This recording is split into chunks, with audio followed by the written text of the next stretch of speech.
मनोज राजन त्रिपाठी ने साइकिल से रिपोर्टिंग की है और मनोज राजन त्रिपाठी के पास ऑडी भी है। कभी कुछ गलत हुआ हो आपके हाथों से जाने अनजाने में? मां नहीं रही, यह सबसे बड़ा दुख है। आज शायद मैं पहली बार यह बात किसी से कह रहा हूं कि मेरे मन में सुसाइडल थॉट्स आ रहे हैं। मेरी मां 45% बर्न थी। बिना खाल का लाल मांस देखते हुए मैं उस वार्ड से भागा डरता हुआ और ये कहता हुआ कि मम्मी का भूत आ गया है, मम्मी का भूत आ गया है। मुझे आज तक याद है कि मेरी माँ अपना सर नहीं हिला सकती थी और रो रही थी वो कि आज उसके बच्चे उसे नहीं पहचान पा रहे।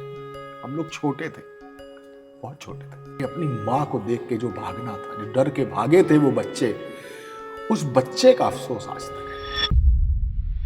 पापा ने बहुत मारा, लोगों ने थप्पड़ों से मार खाई होगी, मैंने हैंगरों से मार खाई है, मैंने पापा की एयरफोर्स के बक्कल साइड वाले हिस्से से मार खाई है।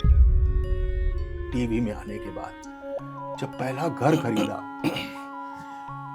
सारा घर, सारी चीजें अपने माँ बाप के नाम पे खरीदी और हमेशा ये लगा कि यार ये आदमी इसीलिए तो मारता होगा कि मुझे कुछ देखना चाहता था। फिर उसने देखा कि यार जो मैं इसको इंजीनियर और डॉक्टर देखना चाहता था, ये तो आज इंजीनियर्स के मंत्री से बात करता। आज तक कभी ऐसा नहीं लगा कि यार गले लगा के ये कहा होगा, बिल्कुल संतुष्ट होंगे। हमारे जमाने में तो ये दिक्कत थी कि जिस कमरे में पापा होते थे उस कमरे में हम नहीं होते थे। एक बार शीशे के सामने बाल काट रहा था, बाल काटते काटते पीछे से कब पापा आ गए पता नहीं चला। माँ ने कई इशारे किए, नहीं समझ में आया। उन्होंने तत्काल मुझको 5 मिनट के अंदर गंजा करा दिया। कौन सी वो बात है जो उनके रहते हुए आप नहीं बोल पाए उनको, जो बोलना चाहते हैं? मैं उनके जैसा बनना चाहता हूँ। पता नहीं कौन सा बच्चा चाहता होगा कि उसकी माँ उसका ये चीज देख लेती तो ठीक। बच्चा तो यही चाहता है कि जब वो चिता में लेटे तो माँ के साथ वो मर जाए। अरे माँ के साथ ही तो जीवन है उसका। 3 साल जब आप डिप्रेशन में रहे, क्या किया उस दौरान? कमरे में बंद कर लिया, शराब पीने लगे? किसने आपका सबसे ज्यादा साथ दिया? मैंने जिंदगी में नहीं पिया। पढ़ते पढ़ते, कहानियां गढ़ते गढ़ते वो 3 साल निकाला।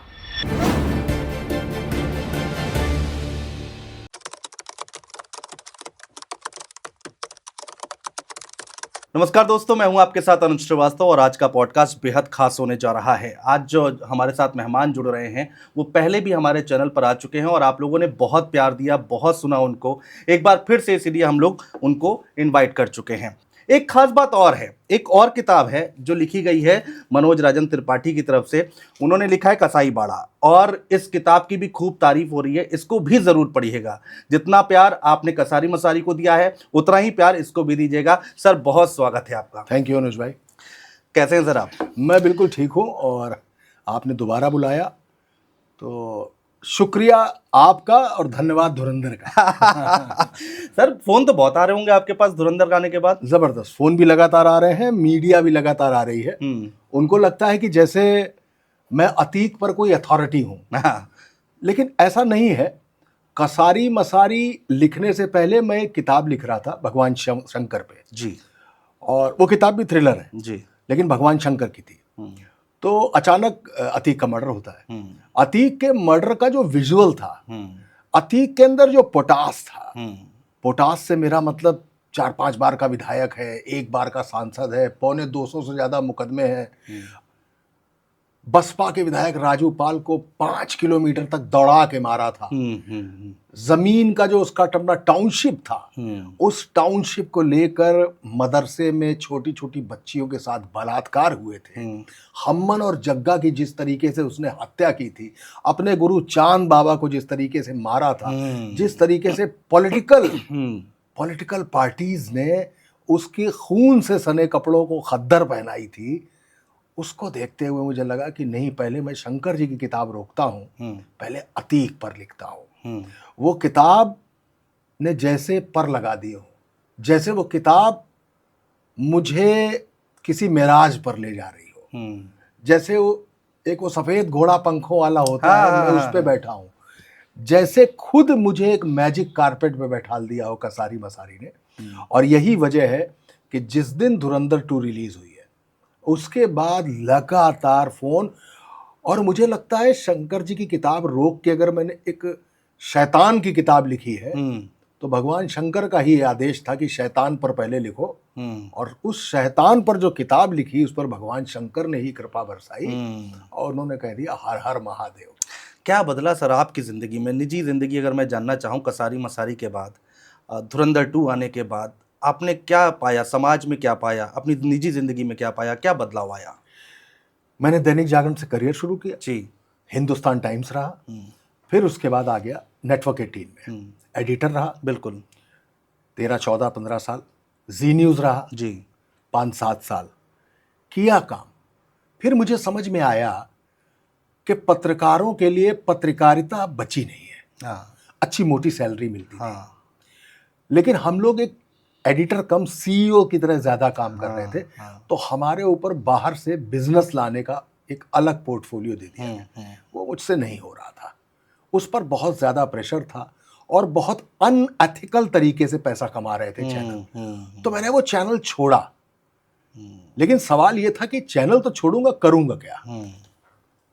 उसको देखते हुए एक फिल्म लिखने बंबई चला गया, अतिथि तुम कब जाओगे पार्ट 2 में, फिर डायलॉग लिखे मैंने जी। वो सब कुछ करने के बाद लगा, एक दो जगह गया, जैसे साजिद नडियाडवाला के पास गया कहानी लेके, उनको मेरी कहानी अच्छी लगी पर उन्होंने मुझसे कहा कि किक 2 लिख दो। तो मेरे अंदर का क्रांतिवीर जो था वो कह रहा था तुम यार किक 2 थोड़े लिखने आए हो, तुम्हें तो कुछ और लिखना है। तो मैंने नहीं लिखी किक 2।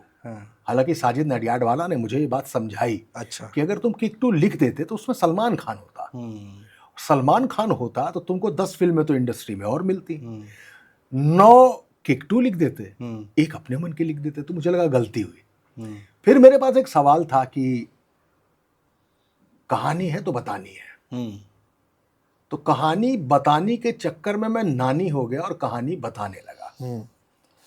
उस कहानी को बताने के लिए मैंने किताबें चुनी जी। तो कोड काकोरी लिखी सबसे पहले, है 1924 की कहानी पर मैंने 2022 पर लिखी वो। और जो 1924 में चंद्रशेखर आजाद जी, राम प्रसाद बिस्मिल और अशफाक उल्लाह खान ने जो ट्रेन लूटी थी उसको मैंने 2023 में दिखाया। कैसे वो एक कहानी का अलग तरीका है।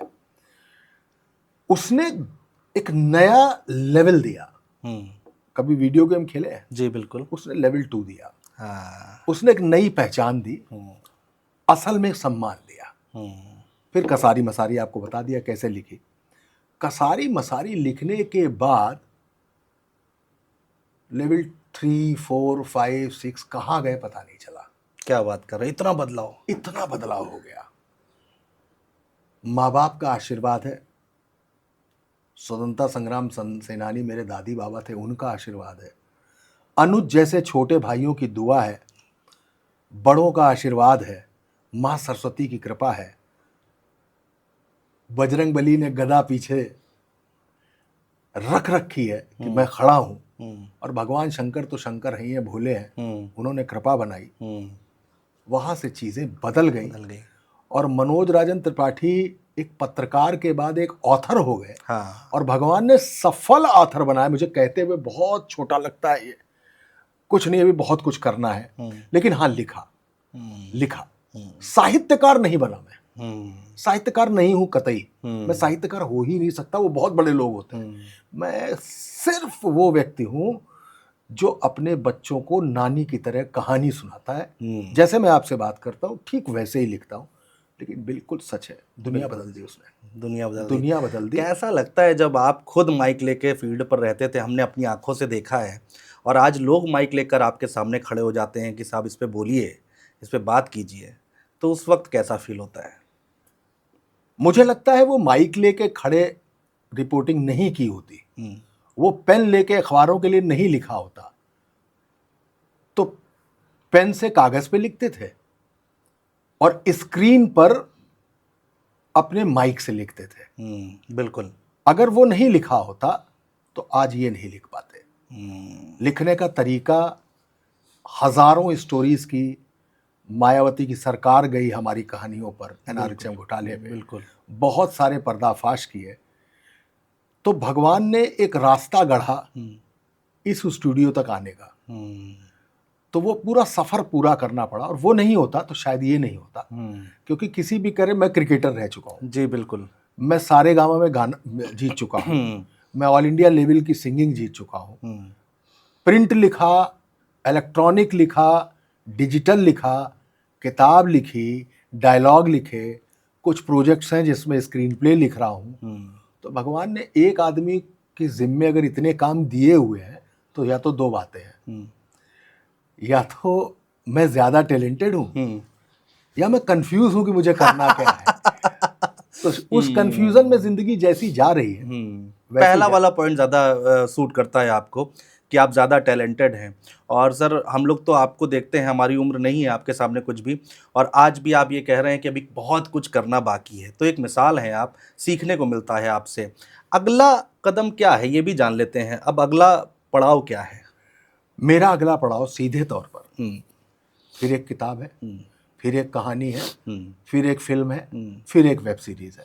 हम्म, हो सकता है साल भर बाद, हो सकता है 6 महीने बाद, हो सकता है 2 साल बाद हम्म, मैं आपके साथ फिर बैठूं, हम्म, और हम शायद किसी फिल्म पर बात कर रहे होंगे, बिल्कुल। हम शायद किसी वेब सीरीज पर बात कर रहे होंगे। हम्म, तो बदलाव बहुत अच्छा है, लेकिन मैं भगवान से सिर्फ एक विनती करता हूं, मैं अल्लाह से एक विनती करता हूं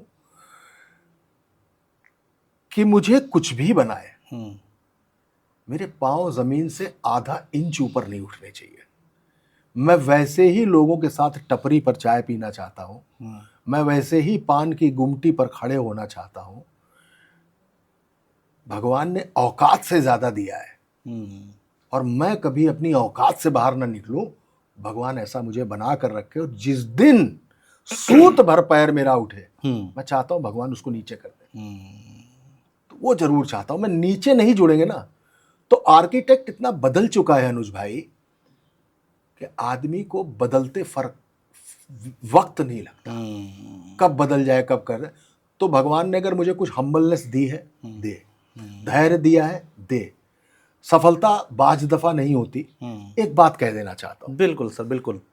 किसी सफल आदमी को देख के कभी ये नहीं समझना चाहिए कि ये सिर्फ ऐसे आ गया है।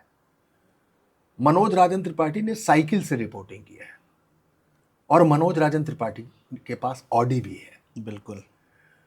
घुटनों पे चला हूं, विश्वास मानिएगा, मैंने जिन संस्थानों में काम किया, हम्म, मेरे पास पेट्रोल भराने का पैसा नहीं होता था। हम्म, संस्थानों ने मेरी अच्छी रिपोर्टिंग की वजह से, मेरे अच्छे लिखने की वजह से मुझे महीने में 30 लीटर यानी रोज का 1 लीटर पेट्रोल दिया है।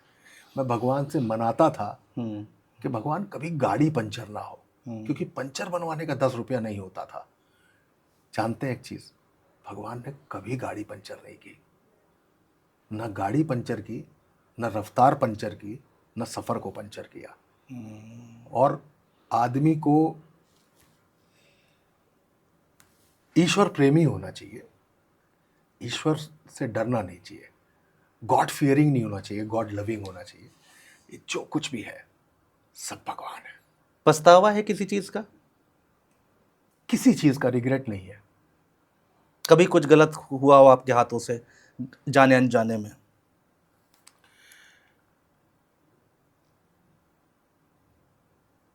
मां नहीं रही, यह सबसे बड़ा दुख है। उसके जाने के बाद, उनके जाने के बाद तकरीबन 3 साल डिप्रेशन में रहा हूं। डिप्रेशन ऐसा कि वो लिख नहीं पा रहा था, राइटर्स ब्लॉक आ गया था।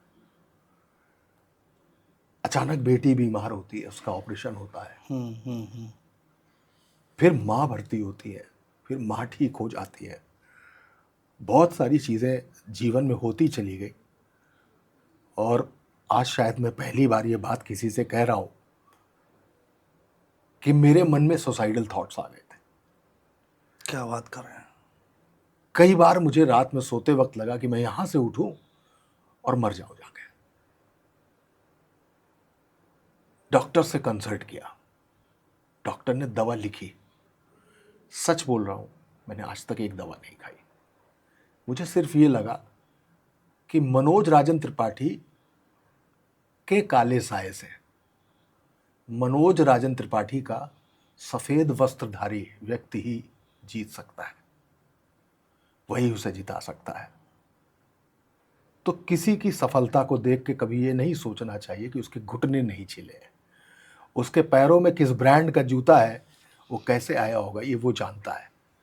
आपके हाथ में सिर्फ कर्म है। एक पछतावा है। मेरे पापा हमेशा से ये चाहते थे, और उनकी गलती नहीं थी।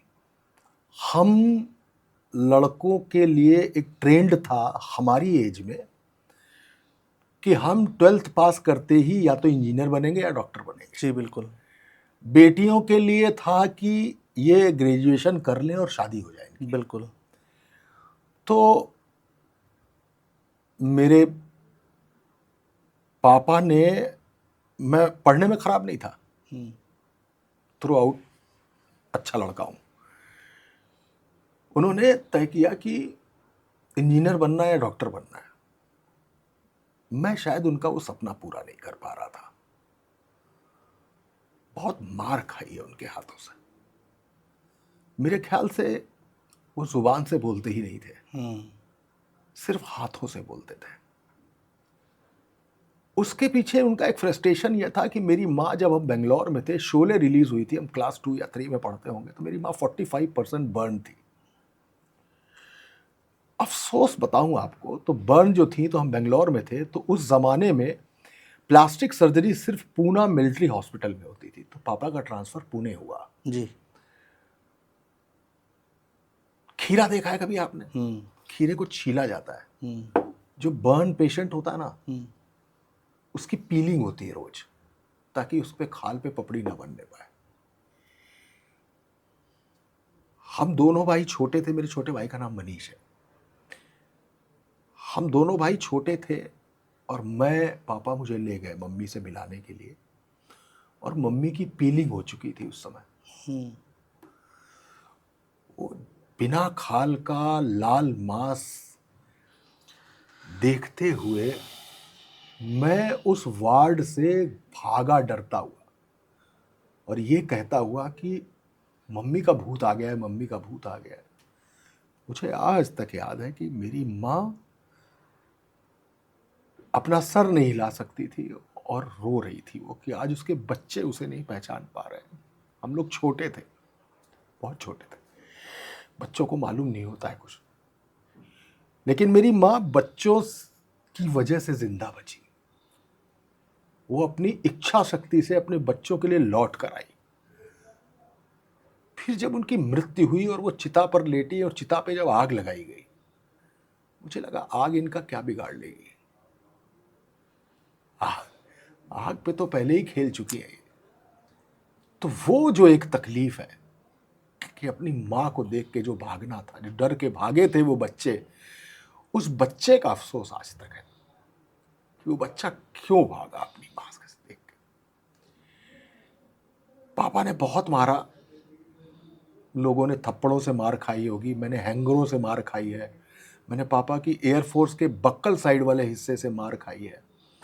पापा एक बार कील ठोक रहे थे हथौड़ी से, कुछ बात उन्होंने कही, मैं शायद उनकी बात पूरी नहीं कर पाया, तो उन्होंने हथौड़ी ऐसे मार दी, मैंने यहाँ हाथ कर दिया, ये मेरा पूरा मांस निकल गया था यहाँ से।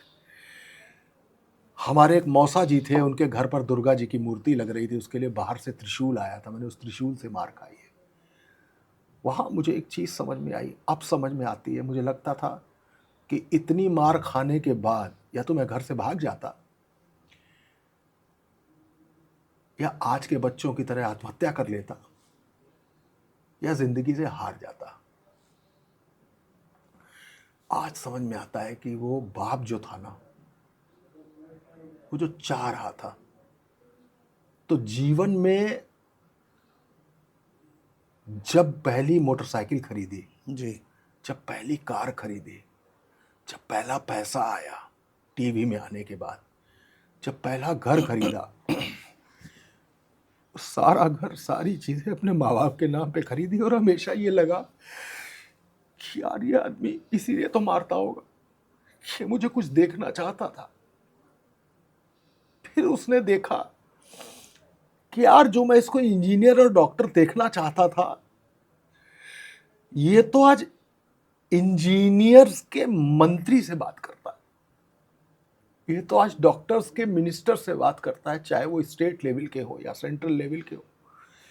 शायद यही देखना चाहता होगा, और शायद वही एक शख्स था जो मुझे मार रहा था, मुझे मिलिट्री का वो कैडेट बना रहा था, जो सीमा पर जाकर अपने खिलाफ आने वाली हर गोली का सामना कर सके।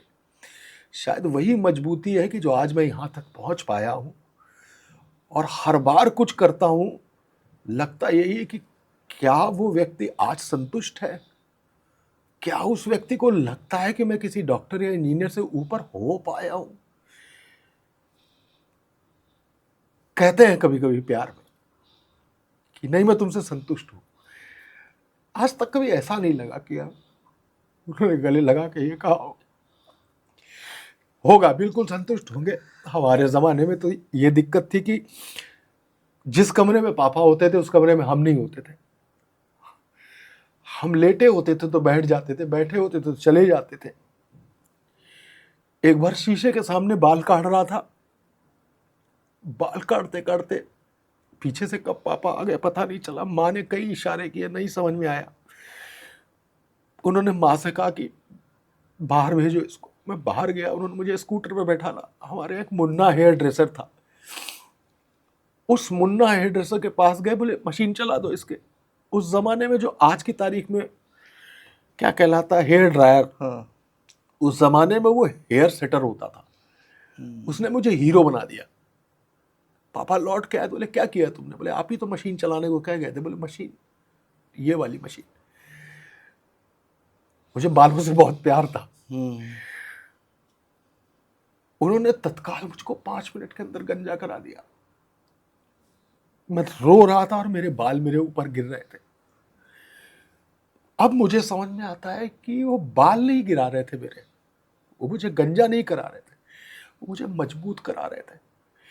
वो ये बता रहे थे कि इन बालों के चक्कर में मत फंसो, बहुत लड़ना है तुमको आगे जिंदगी में। पता नहीं मैं लड़ाई जीता हूं कि नहीं जीता हूं, पता नहीं। वो क्रिकेट बहुत ऊंचे लेवल तक गया, फिर किडबैक बंद करना पड़ा। वो सिंगिंग फिल्म तक गई, वहां भी गाना रिकॉर्ड किया। फिर वो हारमोनियम पैक करना पड़ा। कलम हमेशा साथ थी, लिखना शुरू किया। लिखते लिखते 900 रुपए की सैलरी से नौकरी शुरू की थी। करते करते 9 लाख भी मिलने लगे। सब कुछ हो गया। बस एक काम करता जरूर हूं, अपने बच्चों को मारा नहीं, अपने बच्चों को डांटा नहीं।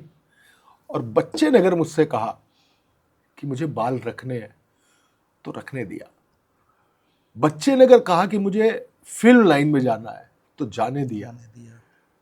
जहां पे मेरा बच्चा कमजोर है, एक मेरी बेटी है एक बेटा है, जहां पे कमजोर है मैं हमेशा उसकी कमजोरी के साथ खड़ा हो गया। मैं हूं, तुम जो करना चाहो करो। इसलिए एक प्रयोग उन्होंने किया था, एक आप कर रहे हैं, एक मैं कर रहा हूं। देखो सही कौन सा है। अपने बच्चों के हिस्से की मार डांट भी मैंने खा ली, कोई दिक्कत नहीं, लेकिन पापा संतुष्ट रहे, ये करता चला है और उम्र के इस पड़ाव पे बैठा हुआ। माँ अगर आज होती इस दुनिया में, कौन सी वो बात है जो उनके रहते हुए आप नहीं बोल पाए उनको, जो बोलना चाहते हैं? मैंने फिल्म में डायलॉग लिखे हैं, मैंने फिल्म और वेब सीरीज लिख रहा हूं।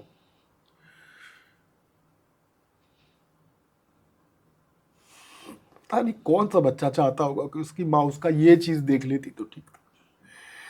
बच्चा तो यही चाहता है कि जब वो चिता में लेटे तो माँ के साथ वो मर जाए। अरे माँ के साथ ही तो जीवन है उसका।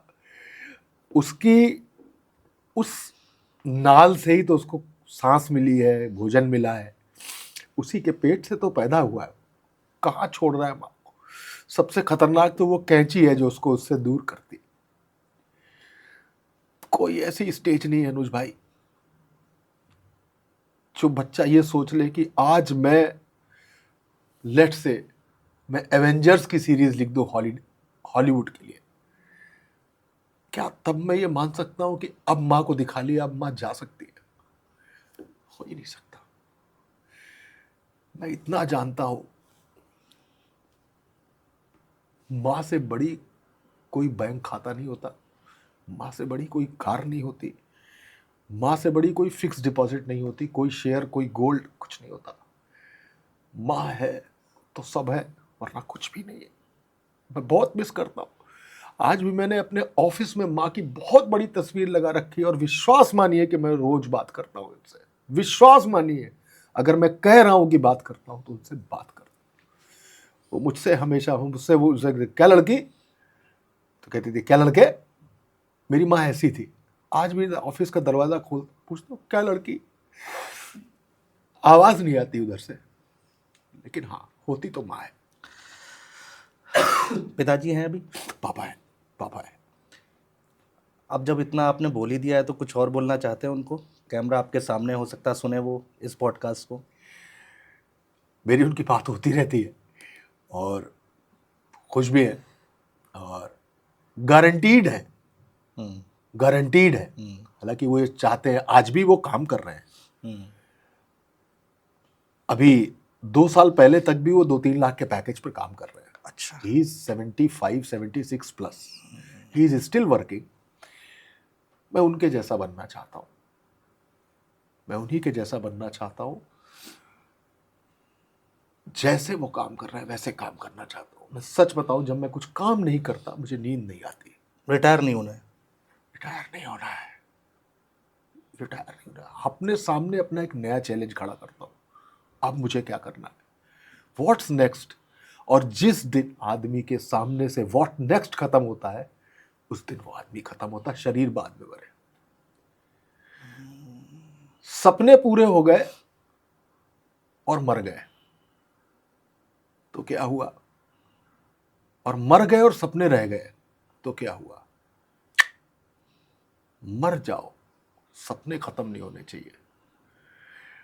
मरना तो यही है कि मणिकर्णिका पे चिता जले, अस्थियां वहीं गंगा में विसर्जित की जाए, और जब वो अस्थियां तैर रही हो और बाबा विश्वनाथ पूछे कि अगले जन्म में क्या बनोगे, तो फिर कहूंगा कि बाबा वही बाप देना जो मारता था, वही माँ देना, फिर क्रिकेटर बनाना, फिर सिंगर बनाना, फिर प्रिंट मीडिया पहुंचाना, फिर इलेक्ट्रॉनिक मीडिया बनाना, फिर राइटर बनाना, फिल्म राइटर बनाना, और बनाते रहना। जिंदगी रुकनी नहीं चाहिए कहीं। मुझे बताना मुझे क्या करना है। मेरे गुरु थे, जर्नलिस्ट थे, बॉर्न जर्नलिस्ट थे, प्रमोद तिवारी नाम है उनका। वो मुझसे हमेशा कहते थे, अभी तुम्हें पता नहीं है कि तुम्हें क्या करना है, और तुम्हें मरते तक नहीं पता चलेगा तुम्हें क्या करना है। और मैं जानना भी नहीं चाहता कि मुझे क्या करना, क्योंकि मैं करते रहना चाहता हूं।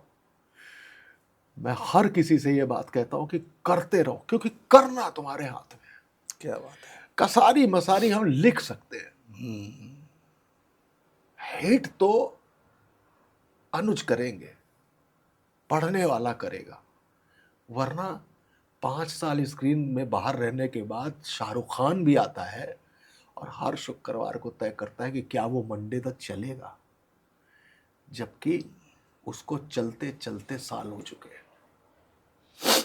सबसे बड़ी चीज नाम है, नामा नहीं है। दाम आपके नाम को फॉलो करेगा, उसी के पीछे जाएगा।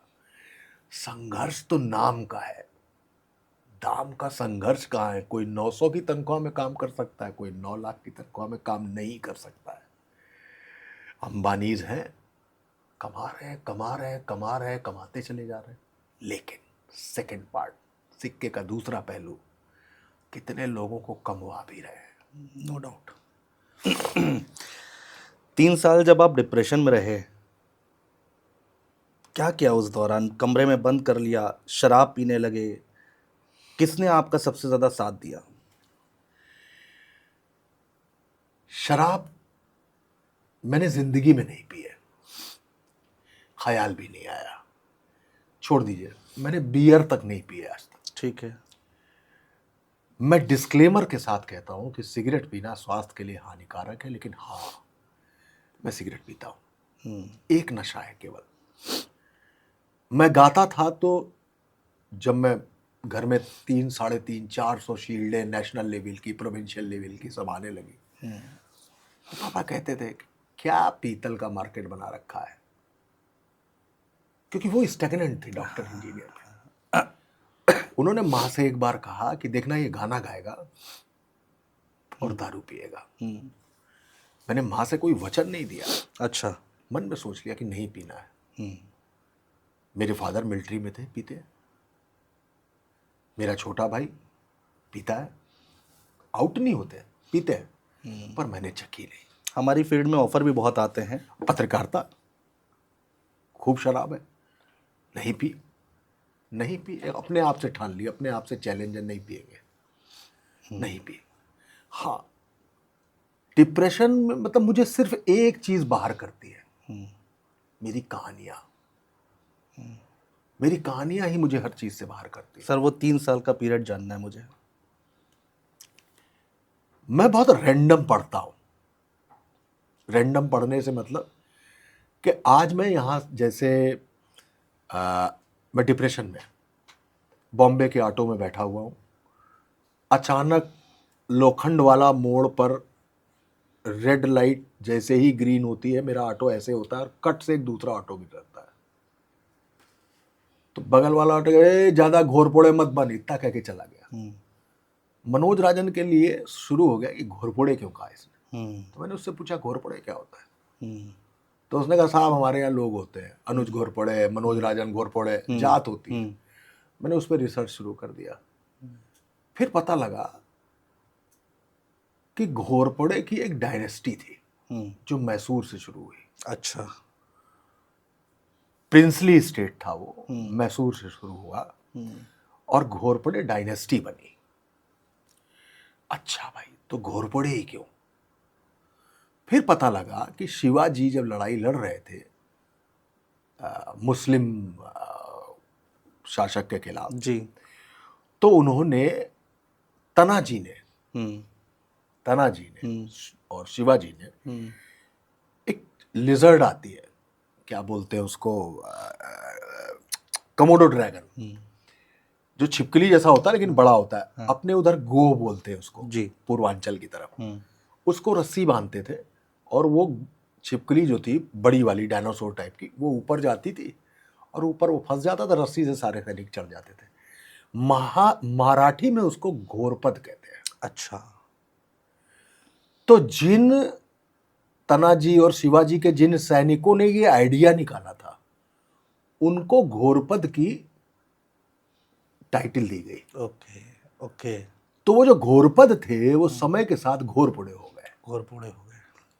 अब मनोज राजन यहां तक आ गए। अब मनोज राजन ने स्टडी करना आगे शुरू किया। तब समझ में आया कि एक जहाज था जो जिनेवा जा रहा था, जिनेवा ही जा रहा था शायद, इंडिया से उड़ा, एयर इंडिया का था, और अल्प्स की जो पहाड़ियां पड़ती हैं वहां पे उस जहाज को डिसेंड किया कि नीचे जा रहा था। जी जी। जाते जाते पहाड़ से टकरा गया और क्रैश हो गया। एक नंबर भूल रहा हूं उस जहाज का, एयर इंडिया का था। उस जहाज में जिनकी डेथ हुई उनका नाम था होमी भाभा। अच्छा। बहुत सारे कागजात निकले, बहुत सारे अखबार निकले। ठीक है। वो वक्त था जब होमी भाभा ने ऐलान किया था कि वो 2 साल के अंदर भारत को परमाणु शक्ति से लैस कर देंगे। तब रशिया की केजीबी और रशिया हमारे साथ थी, लेकिन अमेरिका और सीआईए पाकिस्तान के साथ थे। अमेरिका को ये बर्दाश्त नहीं था, तो उसमें कुछ सीआईए के रिटायर्ड लोगों का कुछ, अब देखिए रैंडम स्टडी कहां से शुरू हुई है, बिल्कुल लोखंड वाला, बिल्कुल। उससे आगे बढ़ते बढ़ते बढ़ते बढ़ते पहुंचा तो समझ में आया कि उसमें एक कॉन्स्पिरेसी है। ठीक है, अब इसकी स्टडी से आगे और पहुंचे तो ये पता लगा कि एयर इंडिया का सेम नंबर का वही प्लेन 3 साल पहले उसी एल्प्स में उसी जगह जाके एक और गिरा था। अब वो दोनों जुड़ते हैं, हाँ। ये दोनों जुड़ते हैं।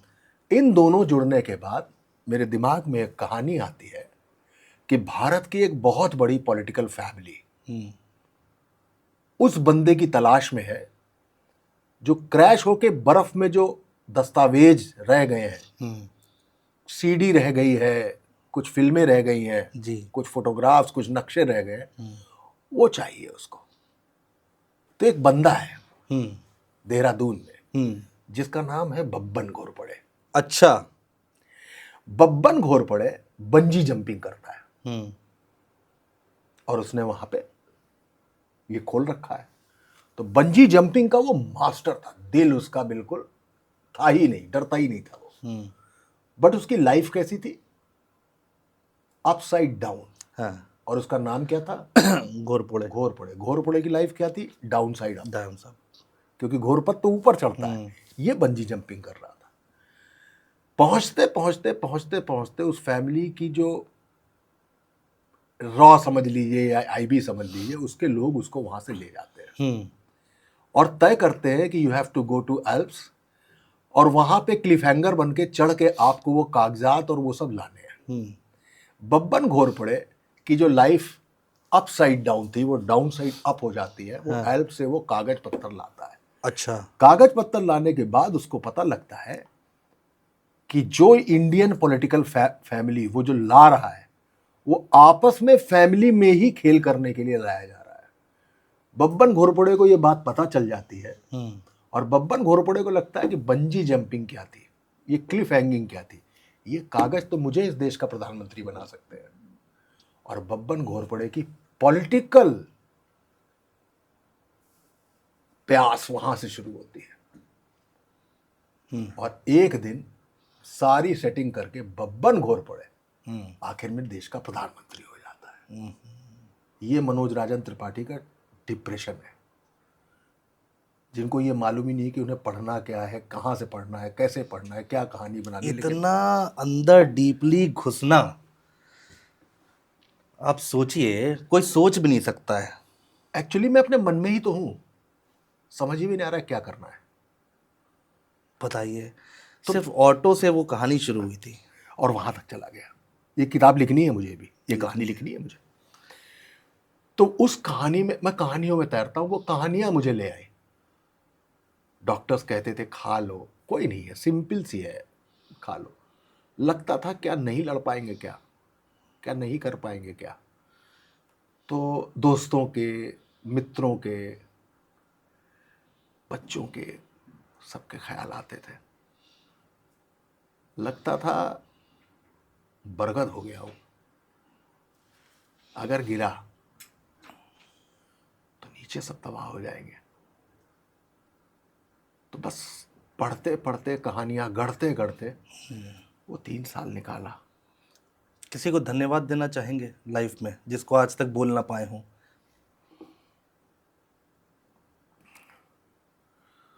सब महिलाएं। मेरी नानी कर्म प्रधान, पैदल चलती थी, काम करती थी, और काम ही उसका सवेरे 5 बजे शुरू होता था, रात में 12 बजे तक चलता था। मेरी दादी संस्कार प्रधान, स्वतंत्रता संग्राम सेनानी थी। अंग्रेज उनको पकड़ने गए, अंग्रेज दरोगा का हाथ काट दिया था कुल्हाड़ी से। मेरे बाबा ने कानपुर के डाकघर के पास बॉम्ब फेंका था। उस बॉम्ब फेंकने के बाद की घटना में दादी बहुत प्यार करती थी, मैं उन्हीं के साथ रहता था। नंबर 2 पे माँ, फिर बेटी, सहेलियां, सखियां, बहुत सारे लोग हैं जो महिलाएं। मुझको मेरे जीवन में जो कुछ भी है सिर्फ महिलाएं, पत्नी। क्योंकि मुझे लगता है कि भगवान कृष्ण जी, राधा से प्यार करते हैं, बिल्कुल। शादी रुक्मिणी से करते हैं। रुक्मिणी जानती है कि बंदा राधा को प्यार करता है और राधा बिना शादी के भी मुझसे ज्यादा ऊपर है। लेकिन रुक्मणी का त्याग देखिए, वो कृष्ण को पति स्वीकार करती है। यहां से कृष्ण की अगली लीला समझिए कि वो द्रौपदी को सखा कहते हैं और उसका चीरहरण बचाते हैं। जिस देवकी ने जन्म दिया, हाँ, उसके पेट से पैदा हुए, मां किसको कहा? यशोदा को। उन्होंने नहीं पाला। बिल्कुल ठीक। तो माँ है, बेटी है, दादी है, नानी है, पत्नी है, सखी है, सहेली है। आपके जीवन में दुर्गा, सरस्वती, लक्ष्मी, राधा को बोलोगे तो कृष्ण आ जाएगा, राम के पहले सीता को बोलना है, ये सब करना है। ये जिन पर इनकी कृपा है उन सबको धन्यवाद है, उन सबको यहां से हाथ जोड़कर प्रणाम है कि आप लोग न होते, आप नहीं होती तो मनोज राजेंद्र त्रिपाठी का कोई वजूद नहीं होता। क्योंकि महिला का कोई एजेंडा नहीं होता, कोई एजेंडा नहीं होता। दोस्त आपसे आगे निकलना चाहता है, ठीक बात है। भाई को इस बात की कोफ्त होती है कि ये कैसे हो गया, मैं क्यों नहीं हुआ। खुद का एक काला मन होता है, एक सफेद मन होता है। काला बुरा करना चाहता, सफेद अच्छा करना चाहता। लड़ाई अपने आप से भी होती, आप भी कभी कभी अपने खुद के नहीं होते। लेकिन महिलाओं का एजेंडा नहीं होता, उसके पास सिर्फ चरण होते हैं। और चरण नानी के हों, दादी के हों, बेटी के हों, पत्नी के हों, सहेली के हों, किसी के भी हो, नजर हमेशा पैरों पे। बिल्कुल। वो हर रूप में माँ है, वो हर रूप में माँ है। हो सकता है किसी को भी बात पचे ना, मुझे पचती है, मुझे पचती है। क्योंकि वो नहीं होगी तो कोख नहीं होगी, कोख नहीं होगी तो वो दुनिया नहीं होगी जिसमें हम 9 महीने रहेंगे, वो प्लेसेंटा नहीं होगा जिसमें हम पैदा होंगे। भगवान कहते हैं बाहर आओ, बाहर आओ, बहुत शानदार दुनिया है, पेड़ है, पक्षी हैं, झरने हैं, नदी है, कारें हैं, बिल्डिंग है, सब कुछ है, आओ बाहर। कहता है हटो, यही दुनिया है, यही दुनिया है। यहाँ बहुत सारा पानी है, बहुत सारी सांस है, और खाना मुझे जूस से मिलता है।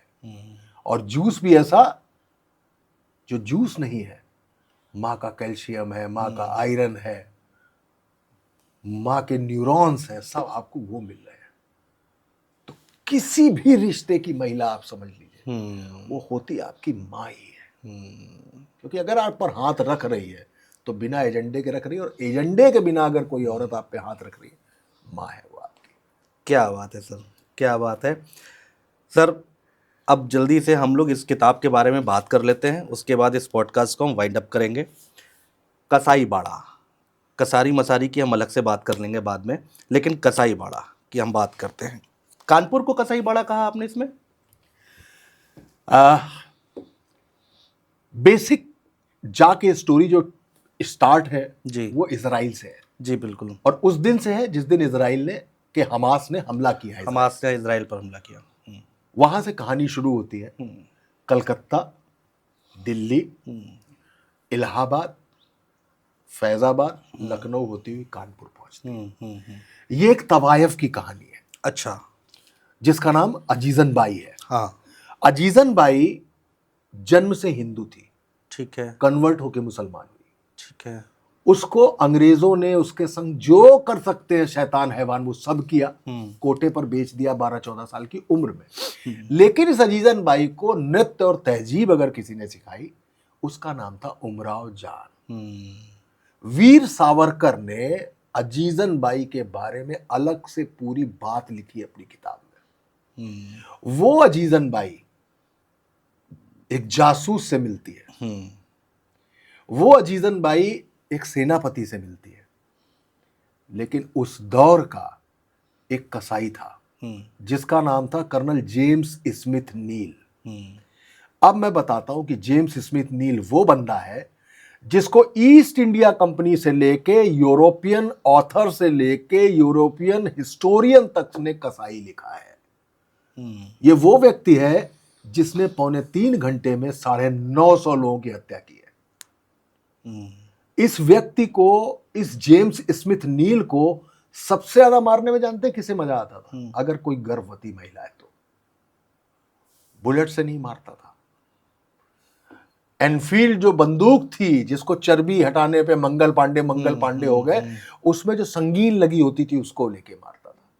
ये वो व्यक्ति है जेम्स स्मिथ नील जिसने हिंदुओं को गाय का मांस खिलाया फिर मारा, मुसलमानों को सुअर खिलाया और ठुसा ठुसा के खिलाने के बाद मारा।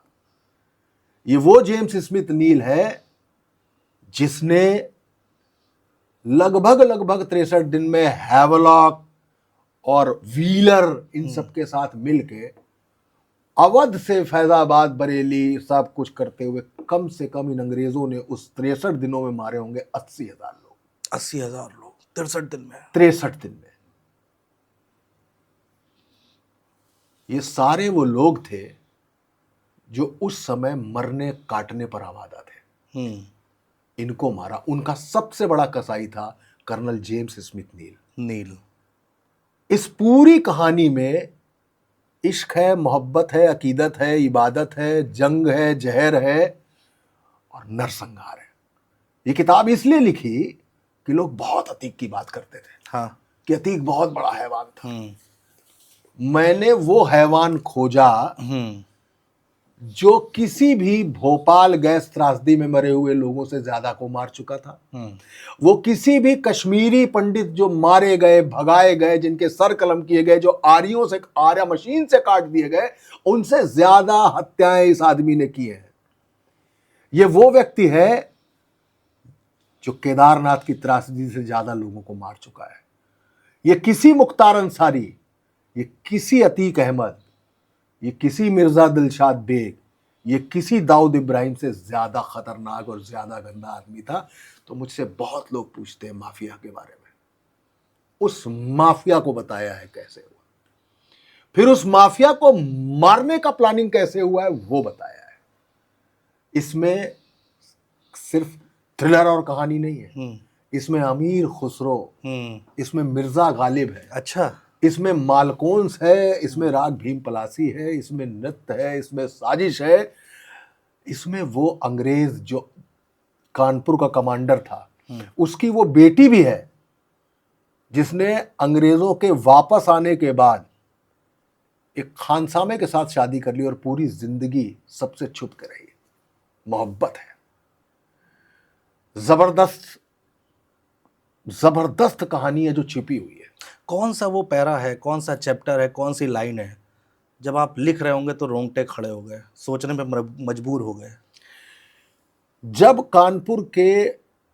जब इलाहाबाद में लियाकत अली, पता नहीं कितने लोग जानते हैं लियाकत अली। लियाकत अली ने 2-3-4 दिन के लिए इलाहाबाद आजाद कर दिया था। कानपुर 19 दिन आजाद रहा है 1857 में। कोई समझ नहीं सकता इस बात को। 19 दिन आजाद। आप मेरी किताब का कवर देख रहे हैं? बिल्कुल। इस किताब में पीछे किला बना है, फिर भगवा रंग के झंडे हैं। हाँ। लेकिन हरे रंग के भी हैं। हाँ, ऊपर है। क्यों है? लियाकत अली नहीं, भगवा इसलिए कि बाजीराव, हाँ, पेशवा, ठीक है, उनके वंशज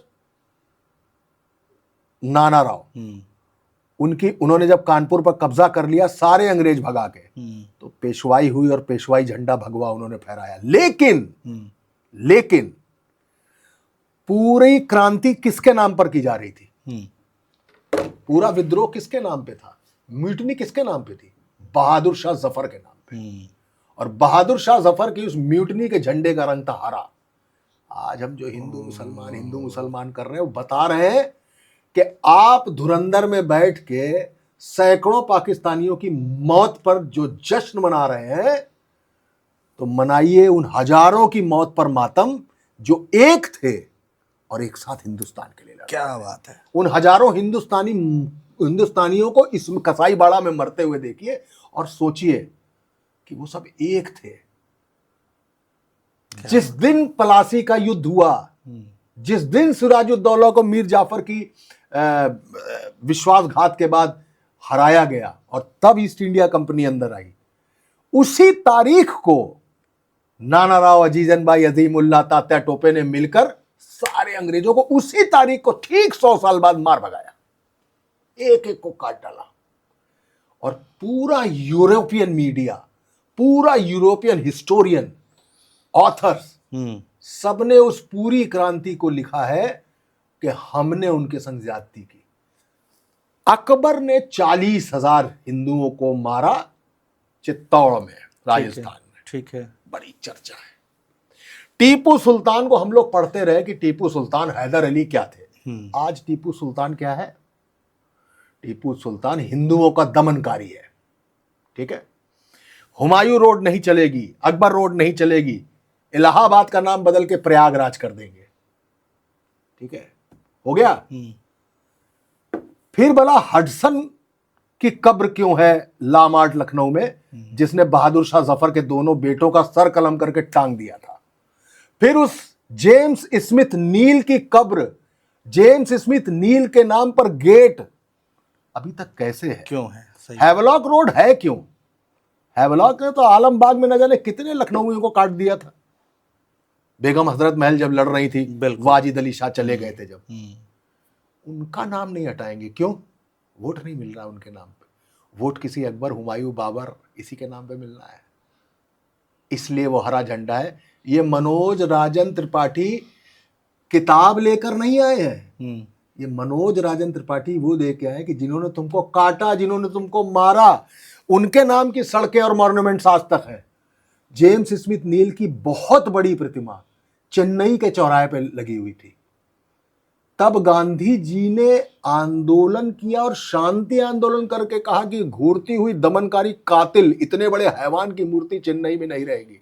लंबी लड़ाई के बाद, आजादी के बहुत बाद, वो मूर्ति वहां से हटके अब चेन्नई के संग्रहालय में रखी है। वो है कर्नल जेम्स स्मिथ नील, जिसने अपने बड़े अफसर्स के कागजों में भी हेर फेर किया था। उन्होंने कहा मारना नहीं है किसी को, लेकिन वो तो कानपुर का एक बीबी घर था जहां सैकड़ों का कत्लेआम किया गया। आप पढ़ लेंगे दृश्य, उसने लोगों से चटवाया है खून, कि खून चाट कर जमीन साफ करनी है। कहां है अतीक, कौन मुख्तार, काहे का दाऊद? वो ये करवा रहा था। और किससे करा रहा था? हिंदुस्तान। मंगल पांडे को सैल्यूट है जिसने ये म्यूटनी की। उनका क्या? इस माफिया पर बात कौन करेगा? इस हरे झंडे को भगवा के साथ कौन दिखाएगा? आज भगवा और हरा अलग अलग है ना। आज तो संतरे और इमरती और जलेबी की पर बात हो रही है ना, कि उसने, दीपिका ने नारंगी पहन लिया तो बवाल हो गया, उसने हरा पहन लिया तो बवाल हो गया। रंगों में भी राजनीति हो गई है।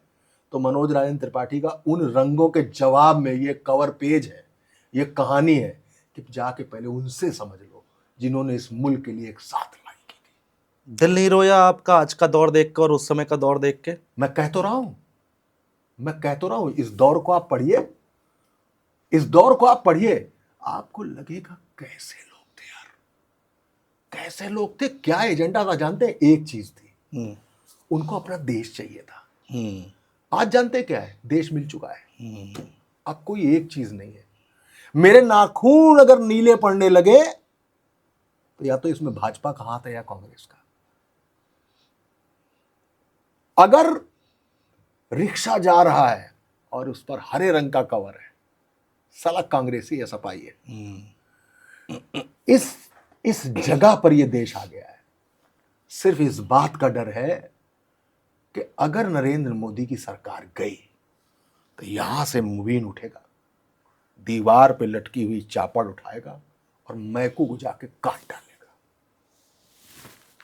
यहां तक आ गई है राजनीति, सिर्फ और सिर्फ वोटों की फसल। बहुत खतरनाक संकेत दे रहे हैं आप। अगर भविष्य आपको दिख रहा है तो ये देश जब बना, ये विश्व जब बना, सब देश अपने अपने बारे में सोचते थे कि मैं अमेरिका हूं, मैं रशिया हूं, मैं भारत हूं, मैं अफगानिस्तान हूं, मैं पाकिस्तान हूं। अरे छीन के ले लिया देश। फिर आया ग्लोबलाइजेशन, सब एक दूसरे के लिए करने लगे। मैं बाजार तुम फैक्ट्री, मैं बाजार तुम व्यापार, मेरा तुम्हारे पास, तुम्हारा मेरे पास। इस तरीके से हम एक हो जाते हैं। आज क्या है? वही दौर फिर लौट आया। अमेरिका के बारे में सोच रहा है ईरान, ईरान के बारे में यूक्रेन, अपने बारे में रशिया, अपने बारे में भारत तय नहीं कर पा रहा है कि वो रशिया से पुरानी दोस्ती तोड़े, धोखेबाज चीन को घूर कर देखे, पाकिस्तान से युद्ध विराम करे, या सिर्फ अमेरिका से बात करे। हम फिर अलग अलग हो गए हैं। वो दर्द है, उस दर्द में यह कहानी निकली है। उस दर्द की कहानी है याद दिलाने के लिए कि कसाई बाड़ा था तब, एक कसाई बाड़ा और खुल गया है जो आज चल रहा है। हजारों लाखों मारे जा रहे हैं पूरे विश्व में। 4-5 साल हो गए यूक्रेन रशिया को, हाँ ईरान का शुरू हो गया है। तय नहीं हो पा रहा है। हम और अनुज बैठेंगे, हो सकता है मुझे इजराइल अच्छा लग रहा हो, आपको फिलिस्तीन अच्छा लग रहा हो। हाँ, इजराइल 165 बच्चे मार देता है स्कूल पे हमला करके, हमें शिकन नहीं होती, नहीं होती शिकन। हम या तो इस बात का जश्न मनाते हैं कि सायरन के साथ आवाज बननी चाहिए, इस्लामाबाद पे कब्जा, कराची हमने हथिया लिया, मुनीर को जकड़ के बस ला रहे हैं दिल्ली, हम इस बात पे जश्न मना रहे हैं। हम सोच ही नहीं रहे हैं, हम सोच ही नहीं रहे हैं। हजारों पाकिस्तानियों के मरने का जश्न मना रहे हैं। आइए एक बार अपने दादी बाबा की तरफ चलिए, वो दृश्य देखिए, इस किताब में दिखेगा, सब दिखे। सर, कसाई बाड़ा को एक लाइन में अगर हम आपसे जानना चाहें कि लोग क्यों पढ़ें, क्यों खरीदें, क्या समझेंगे इससे? अगर कसारी मसारी आपने पढ़ी है तो इसलिए पढ़ी है कि अतीक का आतंक था, उस आतंक को नेस्तो नाबूद कैसे किया गया। ठीक बात है, ठीक है, इसलिए पढ़ी आपने, जिसने 50 दर्जनों लोगों को मारा। तो ये आज का आज था। एक बार कल जाते हैं, ये और बड़ा एस्पेक्ट है। वो छोटा सा जहाज है कसारी मसारी, ये टाइटेनिक है। इसमें आप पढ़िए कि मैकू और मुबीन तब साथ थे, और मैकू और मुबीन ने, बहादुर शाह जफर ने पेशवाओं के साथ मिलकर लड़ाई लड़ी थी। बात चर्बी की थी ना। हाँ। तो मंगल पांडे ने केवल क्या ये कहा था कि इसमें गाय की चर्बी है, उसने मुसलमान सैनिकों को भी साथ खड़ा किया, कहा कि इसमें सुअर की चर्बी है। हम दोनों इसको नहीं खोलेंगे। लड़ाई तो ये थी। मंगल पांडे क्या थे, क्यों चढ़ गए फांसी पे? काहे झांसी की रानी ने अपनी जान दे दी?